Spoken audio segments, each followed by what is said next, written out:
Hello. Good day mga ka-person. So for today's video, dumating na nga yung in-order ko. Morocan Hair Essential Oil at Herbal Hair Essence galing sa R Top R. Nakita ko nga lang pala itong product nila sa TikTok shop dahil nagtrending nga talaga ito ngayon. Dahil mabisa daw ito sa pagpatubo ng buhok at pumipigil daw ito sa paglalagas ng ating mga buhok. Kaya naisipan ko agad na mag-order dahil alam naman natin na manipis na ang ating buhok at investment na rin to para sa ating sarili para confident tayo humarap sa mga maraming tao. Alam nyo ba mga ka-person na napakaganda ng packaging niya?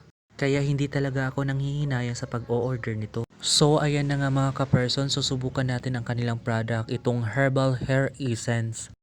Ganito pala ang tamang paggamit nito mga ka-person.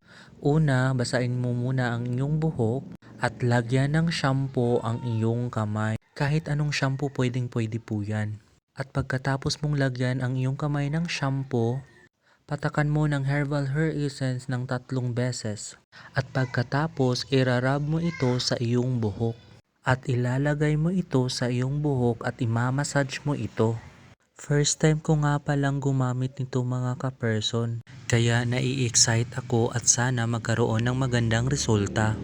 Tagal ko na nga palang naghahanap ng ganitong mga product, buti na lang nakita ko ito sa TikTok. Ang dami kasi mga good feedback tungkol dito sa product na to kaya napabili ako. At ang susunod naman natin gamitin ngayon ay ang Morocan Hair Essential Oil. Make sure lang na napunasan mo na ng dry towel ang iyong buhok bago ka maglagay nito. Maglagay lang tayo ng 3 patak sa ating palm at pwede na natin siyang i-rub sa ating scalp at saka sa ating buhok. At kailangang i-massage mo rin ito para madaling pumasok yung mga chemical doon sa ating buhok. Pwede nga pala itong gamitin 2 times a day, umaga at gabi after maligo. Yun lang, thank you for watching. Don't forget to follow, like, and share.